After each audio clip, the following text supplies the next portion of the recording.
Ils se gavent sur notre dos. Je ne les supporte plus. Ils se gavent sur notre dos et il y en a marre.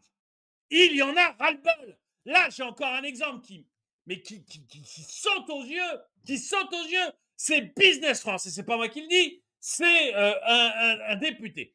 Business France, ça ne sert à rien, nous dit le député, à rien. C'est complètement marginal. Seulement voilà, le top management, les 20 plus gros salaires, se servent chacun 200 000 euros par an en moyenne. Vous avez entendu? Un truc subventionné par l'État qui ne sert à rien, où le top management se verse 200 000 euros par an. Mais attention, attention, c'est pas tout. Non. Devinez qui est le patron de Business France. Devinez qui a dirigé Business France. L'actuel ministre du budget, c'est lui qui se servait le plus gros salaire. Bonjour. Bienvenue dans cette nouvelle vidéo de DME en direct. Comme toujours, si vous n'êtes pas abonné, je vous suggère de le faire. J'essaye de mettre mon disclaimer, mais je suis tellement énervé que j'y arrive pas. Si vous n'êtes pas abonné, n'hésitez pas à le faire et cliquez sur la cloche pour être prévenu lorsque je sors une nouvelle vidéo. Et si vous voulez soutenir la chaîne, c'est sur la boutique que ça se passe. Je suis, mais hors de moi quand je vois des trucs comme ça. Vous avez un Business France qui ne sert à rien. À rien, vous allez voir. C'est pas moi qui le dis. C'est le député. À rien. Le salaire moyen dans ce machin-là est de 75 000 euros. 75 000 euros en salaire moyen. Je ne sais pas combien c'est dans votre boîte, hein, mais regardez. Mais alors, la moyenne des 20 top managers, 200 000 euros. 200 000 euros. Et le premier, le directeur général, le top manager du top manager, celui qui était tout en haut, qui percevait probablement le plus gros salaire, c'est lui. C'est notre actuel ministre du budget. En fait, tout ça, et c'est ça qui m'énerve, c'est-à-dire ça serait une entreprise privée. Elle se démerde avec son fric, si elle paye trop, c'est son problème. Mais là, tout ça, c'est notre argent. C'est subventionné, grassement subventionné par l'État. Et ça sert uniquement à financer les copains, parce que s'il était direct, il a été à la BPI, donc l'État, il a été ensuite directeur de Business France, l'État, et aujourd'hui il est ministre. Vous croyez vraiment, vraiment que c'est suite aux excellents résultats de Business France qu'il est devenu ministre? Ou si parce qu'il est copain comme cochon de tous ces politiques? Alors, il a beaucoup ramassé et puis maintenant, il devient ministre. Alors, maintenant qu'il a bien ramassé de l'argent, il devient ministre et il peut avoir les voitures de fonction, les machins de fonction et les titres honorifiques. Et c'est vous qui payez depuis le début. Moi, j'en ai ras-le-bol. Je peux vous dire, ce mec-là qui nous a coûté une blinde dans Business France, subventionné à mort par l'État, vient nous dire maintenant, il faut serrer la ceinture, il faut faire des économies, il faut que vous soyez un peu sérieux les Français. Mais ras-le-bol, mais supprimez toutes ces couillonneries. Ras-le-bol, ce sont toujours les mêmes qui payent.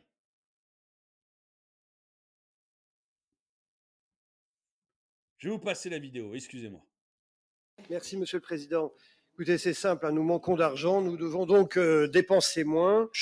Et je vous propose de supprimer la principale subvention de Business France issue du programme Développement des entreprises pour 90 millions, pour deux raisons. D'abord, Business France est peu efficace, et Business France est très coûteux. Peu efficace, je cite la Cour des comptes, une entreprise sur deux.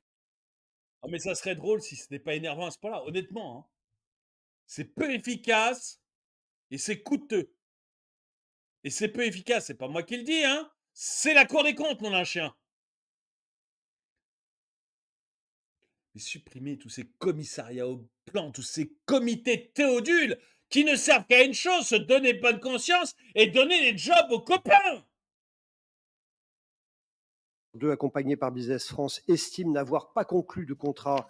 Une entreprise sur deux accompagnée par Business France estime pour deux raisons. D'abord, Business France est peu efficace et Business France est très coûteux. Peu efficace, je cite la Cour des comptes, une entreprise sur deux accompagnée par Business France estime n'avoir pas conclu de contrat à l'issue de l'accompagnement de l'établissement public et de Business France, pardon.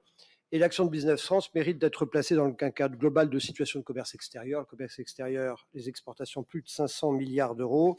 Business France génère 3 milliards, donc on est à 1,5%. Donc c'est très peu efficace. En revanche, c'est très coûteux. Donc c'est 1,5% de nos exportations. Un truc, Business France, donc est censé prendre les entreprises françaises et les aider à se développer à l'international. Et puis d'aller récupérer les entreprises à l'international et de leur dire d'investir en France. Résultat, les entreprises françaises qui vont à l'international grâce à Business France, c'est combien il a dit 1,5%. C'est rien, ça sert à rien. Quant aux entreprises internationales qui investissent en France, bon, en dehors des macronistes convaincus qui regarderont cette vidéo, tout le monde a bien compris que la France n'était pas en train de se réindustrialiser, que notre économie était par terre. Vous avez encore un doute là-dessus?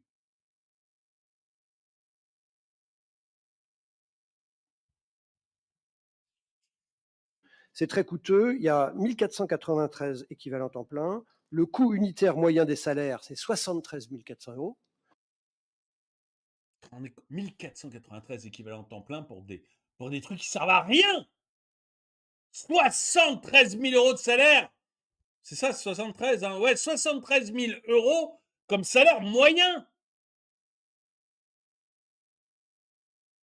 Mais il y a des gens qui se gavent là-dedans, mais c'est de la folie. Et les 20 plus hauts revenus se payent 200 000 euros en moyenne.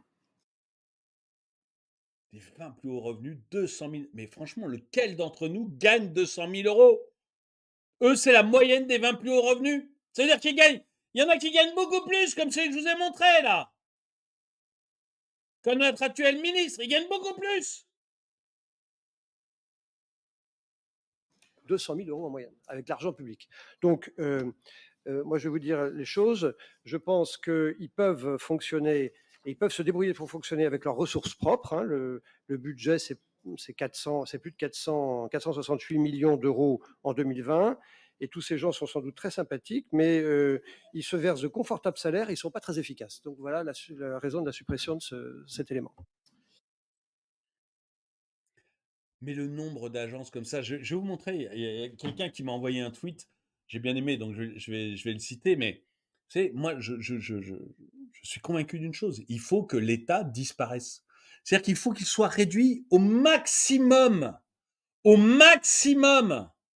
Notre protection, police, justice, armée. Ce qu'il est incapable de faire aujourd'hui. Incapable. Police, justice, j'ai pas besoin de vous expliquer à quel point c'est nul. Hein? Et armée, on a les munitions pour une semaine. En cas de guerre de haute intensité. Oui, c'est la fête. Une semaine de munitions.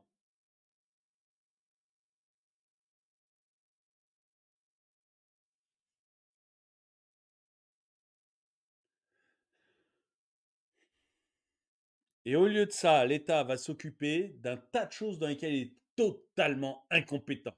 Totalement incompétent. Qu'il se limite à ce qu'il sait faire. À la limite, l'infrastructure aussi. Je veux bien lui confier les routes. Pas toutes. Mais je veux bien lui confier les routes. Mais déjà, police, justice, armée. Voilà. La protection de la population. Le reste, ça, il est légitime pour ça. Le reste, mais qui nous foute la paix une bonne fois pour toutes. Qu'il arrête de dépenser notre argent n'importe comment, tout ça pour enrichir les copains.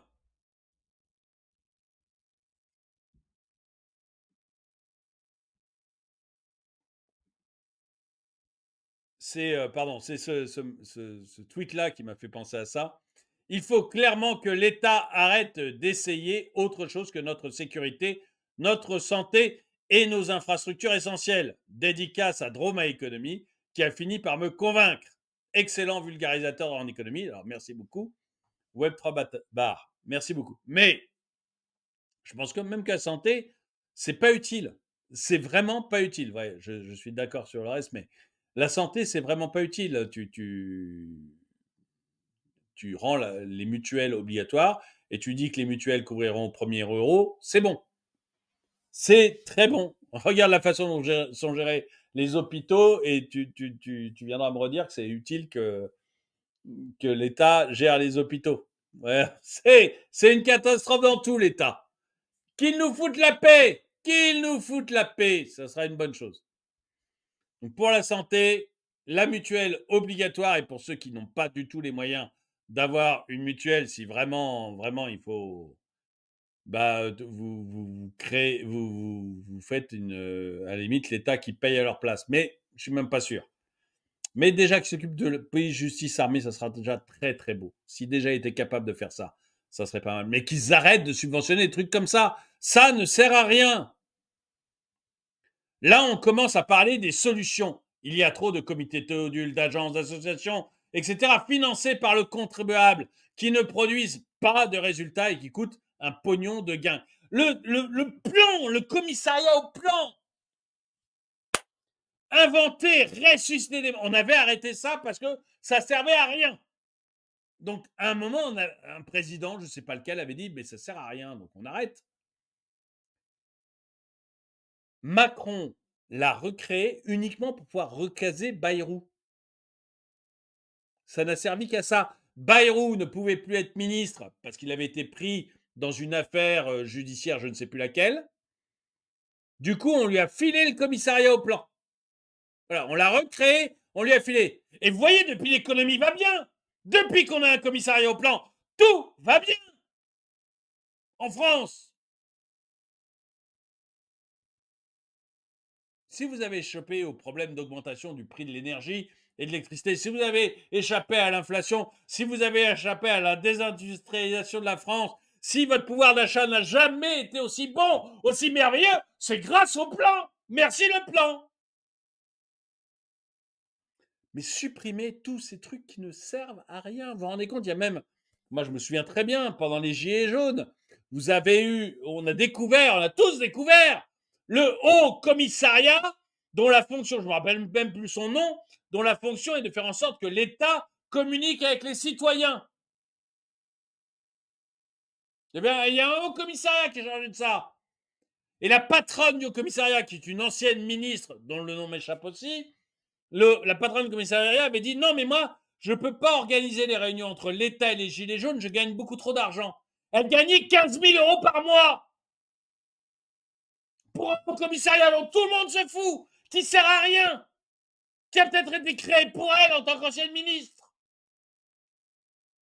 Et au seul moment où il aurait été utile de toute son existence, la crise des Gilets jaunes, elle dit non, mais je ne peux pas m'en occuper, je gagne trop d'argent. Virez-moi tous ces incapables. Fermez-moi toutes ces institutions qui ne servent à rien, qu'à nous pomper notre fric et à recaser vos copains.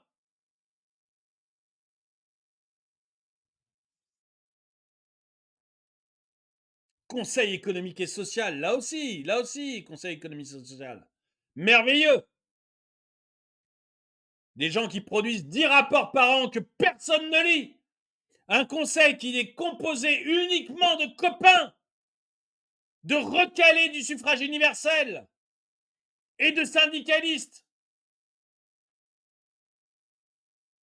Avec un salaire minimum, je crois, de 3 000 euros par mois. Pour rien. Dégagez-moi tous ces trucs-là. J'ai fait un voyage en Inde payé par Business France. C'était très agréable, mais ça n'a servi à rien. Merci, professeur, pour votre travail. Le député est professeur. Ce qui me désole, c'est il me semble que le bon sens ne fait pas partie de l'ADN de nos mauvais pseudo-députés de la République. Merci encore pour votre combat. La majorité des salariés de Business France sont payés au lance-pierre. J'en ai aucune idée. Seuls les hauts cadres, peu compétents et les expats se gavent. C'est sûr que si la majorité est payée au lance-pierre, mais qu'il gagne en moyenne 75 000 euros, c'est que les très très hauts patrons comme notre nouveau ministre doivent bien gagner leur vie. Ça, c'est clair.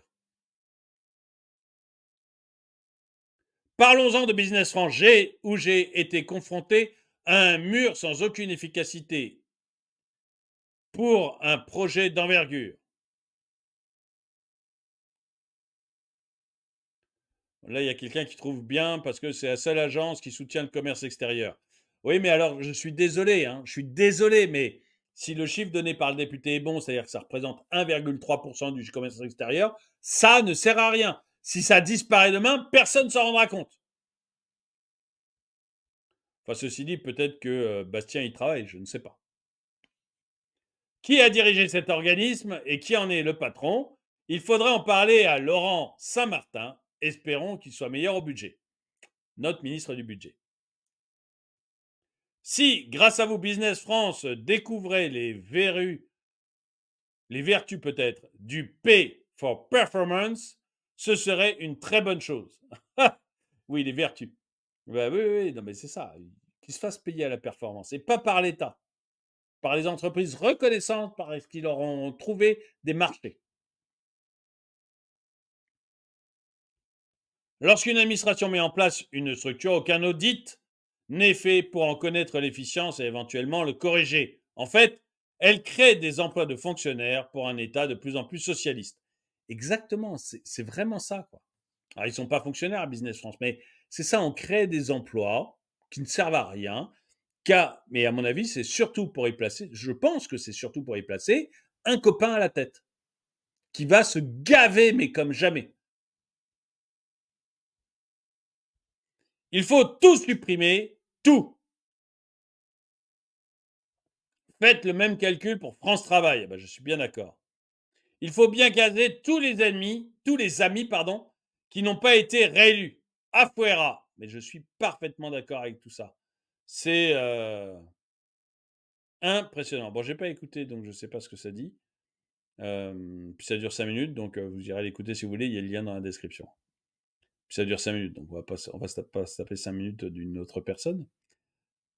Écoutez, je sais pas ce que vous en pensez, mais moi, j'en peux plus de voir ça. Ah si, voilà. Pardon. Vous savez, là, il y a le petit compliment là, de la personne qui m'a tagué, alors je le remercie. Mais pourquoi il m'a tagué, en fait? Pour quelque chose qui s'est passé avec Atos. Vous savez que Atos, le patron d'Atos, c'est qui le patron d'Atos? L'ancien patron d'Atos. C'est le commissaire européen qui a démissionné ou s'est fait virer, Thierry Breton. Thierry Breton qui avant a été ministre de l'économie. Donc, il a été ministre de l'économie et puis il est passé chez Atos. Il a fait n'importe quoi et Atos est au bord de la faillite. À tel point qu'Atos a dû se restructurer totalement et que finalement, pour éviter de tomber, il s'est offert à ceux à qui il devait de l'argent. C'est-à-dire les banques à qui Atos devait de l'argent, on dit ok, c'est très bien, écoutez, vous n'avez pas les moyens de rembourser, nous on récupère le capital, vous nous appartenez maintenant. Voilà. Et l'État a remis du fric dedans en disant on va vous donner 50 millions parce que Thierry Breton a tellement fait n'importe quoi que la boîte est au bord de la faillite, mais vous avez quand même des supercalculateurs et vous avez donc une utilité pour nous, État, parce que vous avez nos supercalculateurs, donc on ne peut pas les perdre. Donc voilà, on vous donne 50 millions. Et qu'est-ce qu'a fait Atos avec les 50 millions? Eh bien, Atos a dit merci, parce que c'était le minimum, mais ils vont faire une holding fiscale aux Pays-Bas pour pas payer d'impôts. Voilà. Donc, Atos, dirigé par Thierry Breton, ancien ministre des Finances en France, ou de l'économie en France. Donc, on le recase dans une boîte qu'on contrôle plus ou moins. Il arrive à patron de chez Atos, il coule la boîte. Avant que la boîte s'effondre, il file en tant que commissaire européen parce qu'il fallait bien lui donner un petit hocher à ce monsieur. Et l'État renfloue un petit peu la boîte. Qu'est-ce que fait la boîte dès qu'elle a touché un peu de sous de l'État, des 50 millions? On va faire une holding fiscale aux Pays-Bas pour payer moins d'impôts. Tout va bien. Tout va bien. Ces gens-là se gavent sur votre dos. Dites-moi ce que vous en pensez dans les commentaires. En tout cas, merci d'avoir regardé la vidéo, même si j'étais un peu énervé, désolé. Merci d'avoir regardé la vidéo. Mettez-lui un pouce vers le haut, commentez-la, partagez-la. Merci à tous ceux qui soutiennent la chaîne. Et moi, je vous dis à très bientôt.